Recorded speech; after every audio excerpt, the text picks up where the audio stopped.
Hi viewers, if you are watching my channel Sujata in Biology for the first time, please subscribe and press the bell icon so that you will get notifications further.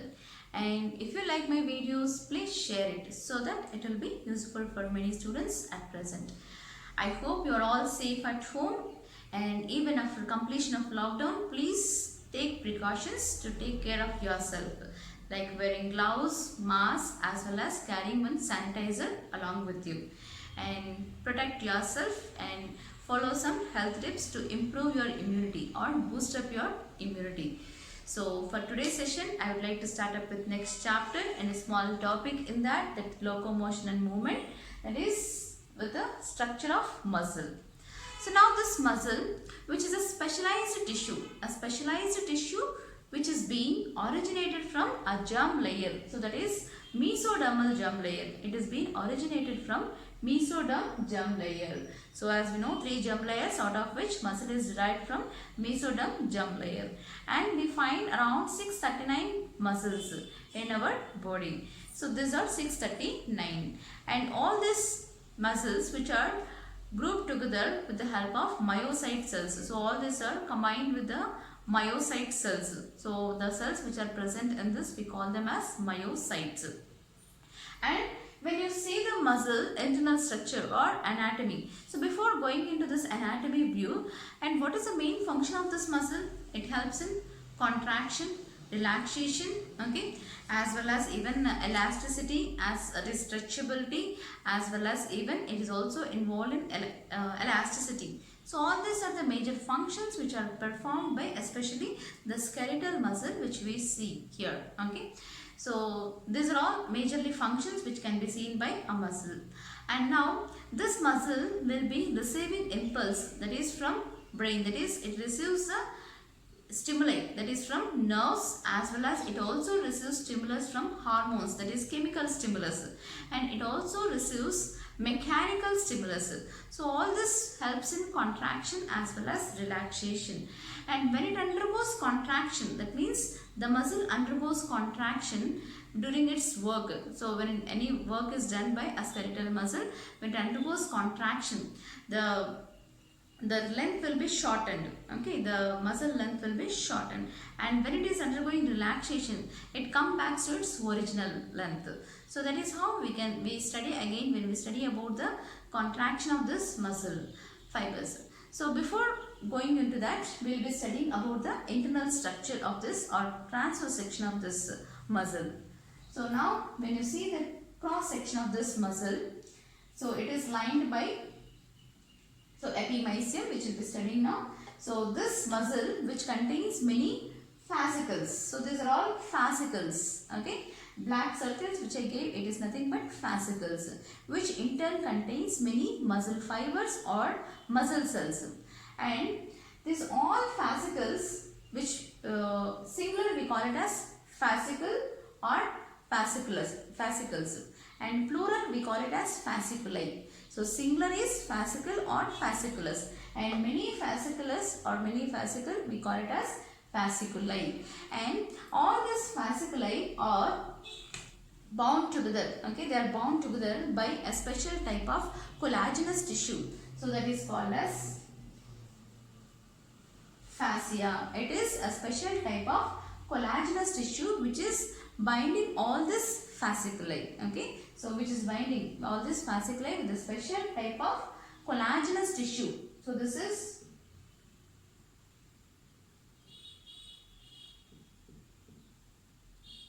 collagenous tissue which is binding the fasciculi. And now we will be seeing the detailed view of this. You can see the inner view of this fascicle which contains many muscle fibers or muscle cells. So these are all muscle fibers or muscle cells which are lined by a membrane, that is which are lined by plasma membrane, that is called as sarcolemma. And this contains sarcoplasm, we call it as the cytoplasm, we call it as sarcoplasm. And this cytoplasm which contains, that is sarcoplasm which contains endoplasmic reticulum, we call it as sarcoplasmic reticulum, okay. And and this is the storehouse for calcium ions. So the endoplasmic reticulum in this muscle fiber, we call it as sarcoplasmic reticulum. And this is the storehouse for calcium ions.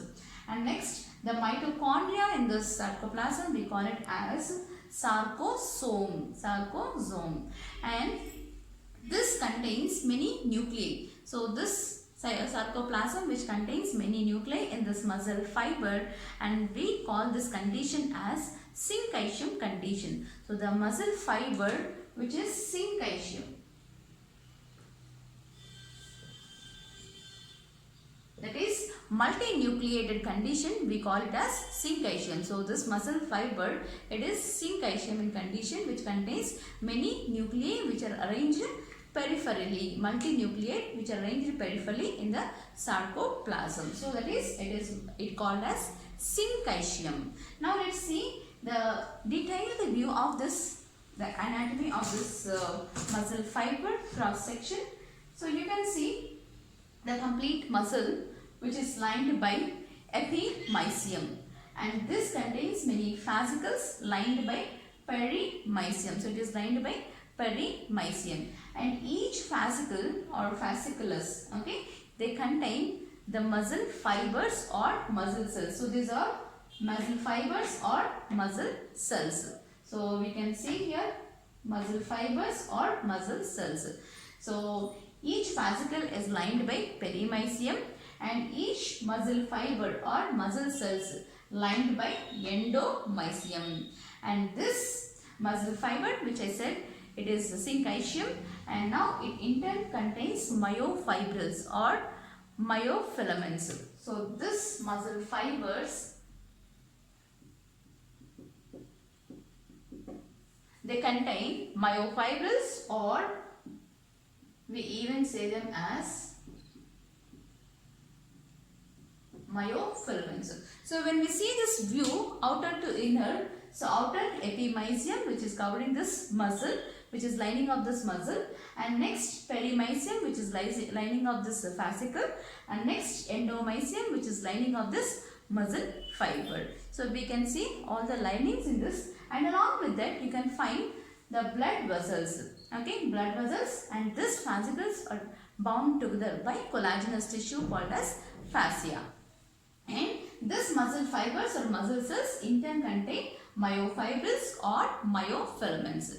And in this myofibrils or myofilaments, there is presence of, especially in a striated muscle or skeletal muscle, you can see the clear appearance of light bands as well as dark bands. So that is due to the presence of actin and myosin filaments.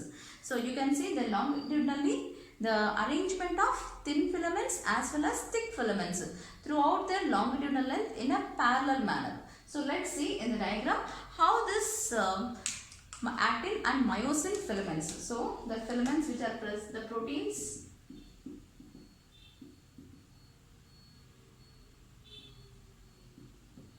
okay. So actin filament, that is by actin protein, and myosin filament, that is by myromyosins. Let's see how they are being arranged longitudinally along the parallel axis. So the thin filaments as well as thick filaments, they are arranged parallelly along the longitudinal axis of this myofibril filament. Okay. So before going about this structure, let's see the actin structure as well as myosin structure.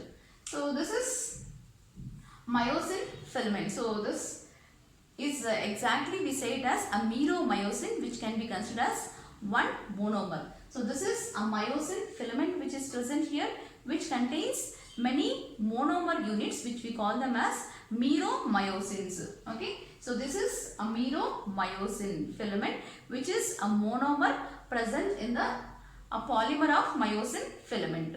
So myosin filament is a polymer which is containing many myromyosins. Okay. So this is one myromyosin which is present here.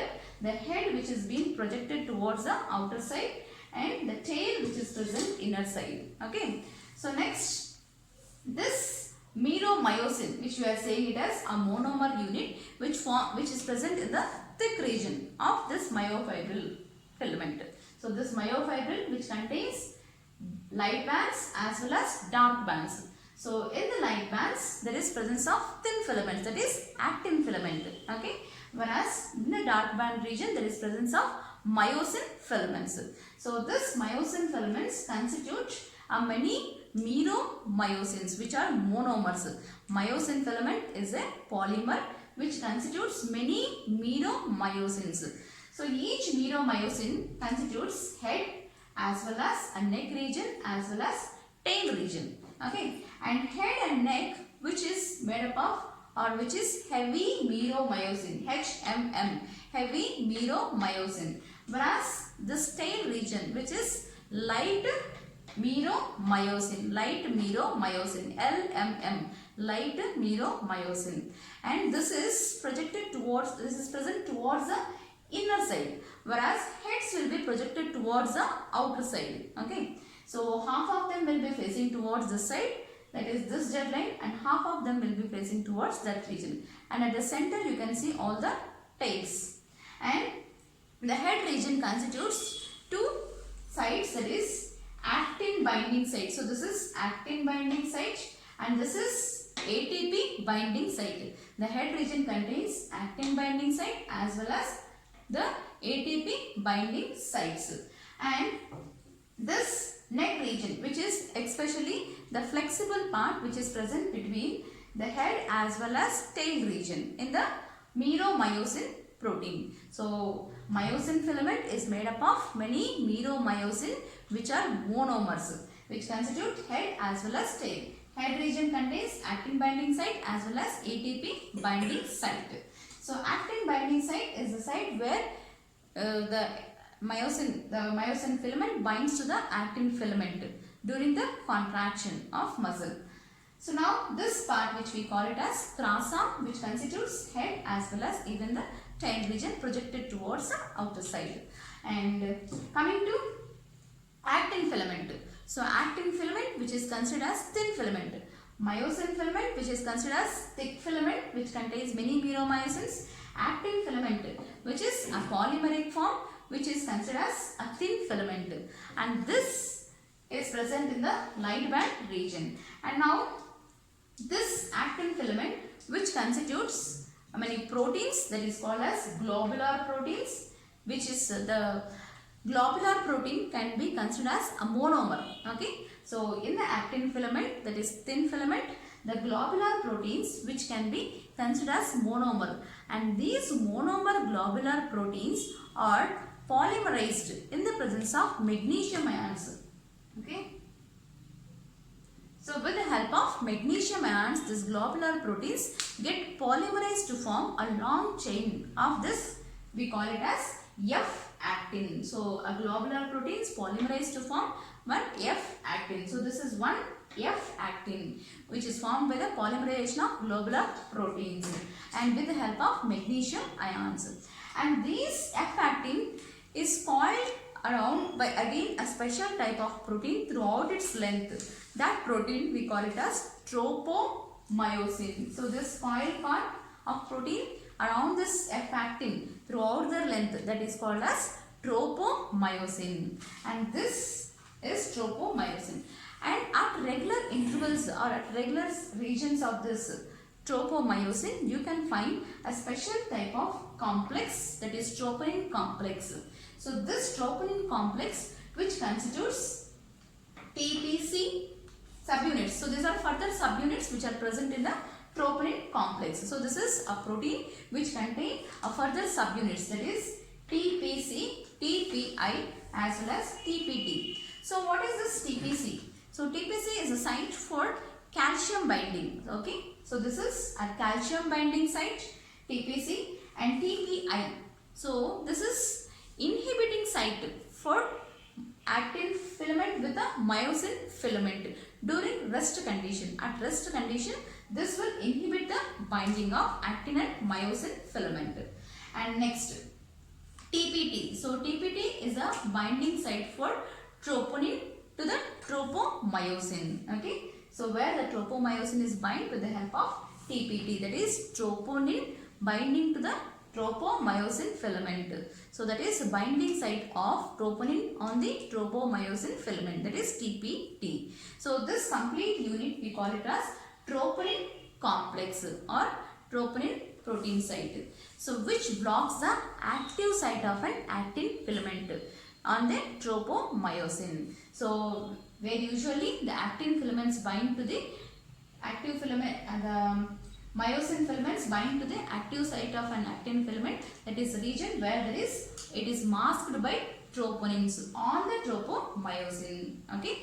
So active sites of actin filament is blocked by troponin protein where the myosin filaments bind to the actin filament during its contraction. So it is blocked by troponin complex. So this is about the structure of actin filament. Okay. And now when we see the structure of sarcomere, okay, what does the sarcomere constitutes? So that is light bands as well as dark bands, what we see in a myofibril structure. So what does we see in the ultra structure of myofibril when we see? So that is the muscle fiber which is containing further myofibrils. So this myofibrils or myofilaments which shows the striped appearance of light bands as well as dark bands. That is mainly due to the presence of myosin filaments as well as actin filaments in this.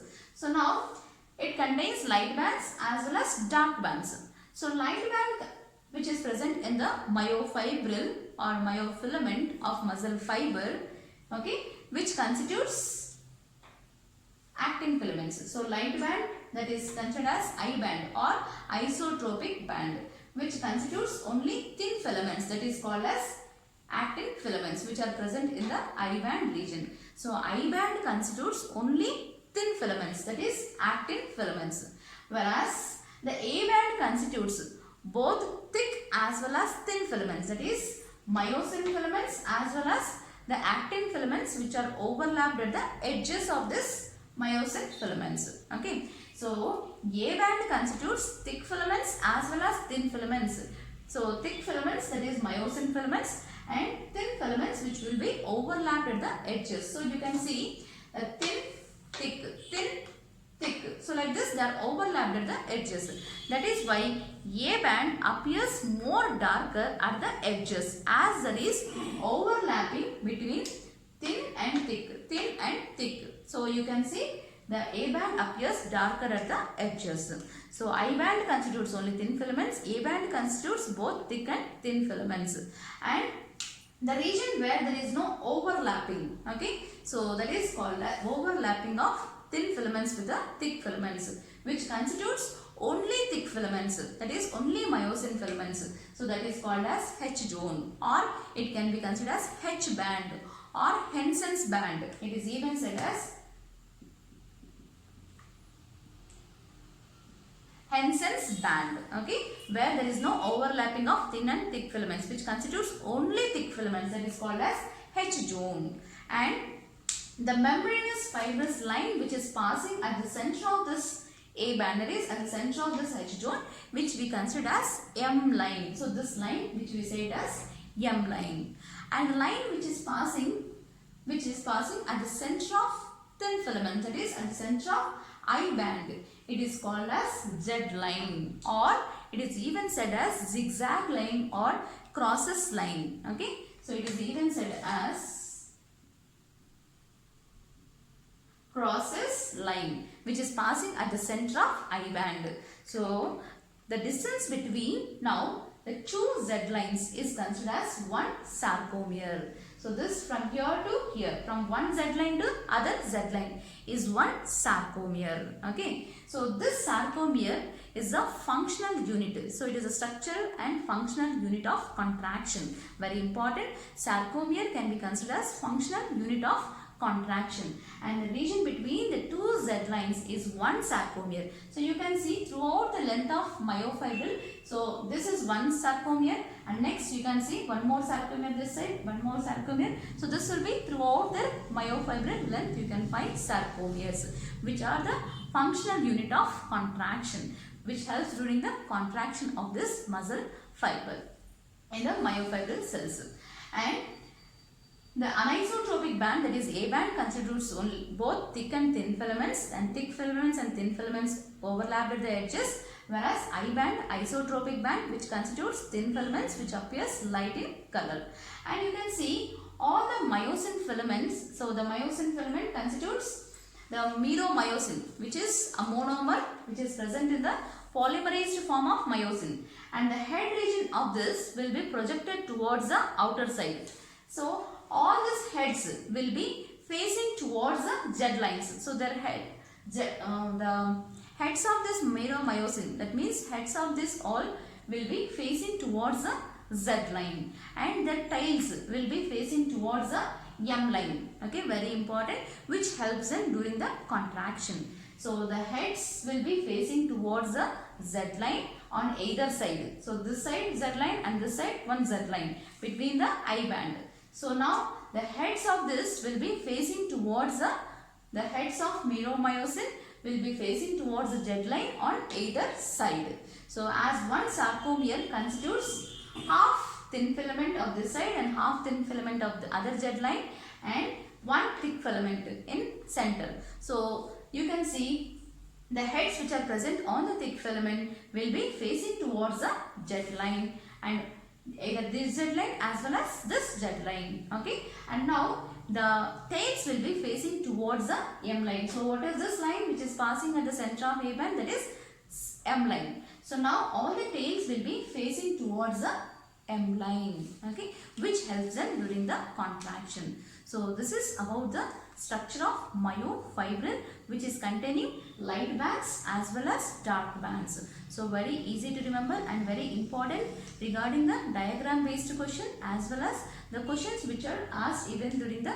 how the steps which will be occurring during the contraction of this muscle fiber. So that we will be studying further during how to study the contraction of this muscle. So, and in this view, the diagram based mind, I band constitutes what, A band constitutes what, and what is the meromyosin constitutes in the head region as well as even in the tail region, which is light meromyosin. So head region sites are very important, even for labeling also very important, and actin also, the thin filament, which is very important. The constituents which are present in the actin filament, which is polymeric form, and which constitutes all the proteins which are present. And very important to remember here, troponin as well as tropomyosin, which is regulating the binding site for actin to myosin filament. So we even call them as regulatory proteins. So all this is very important. So in the next session we will be studying about the contraction of this muscle fiber. So thank you.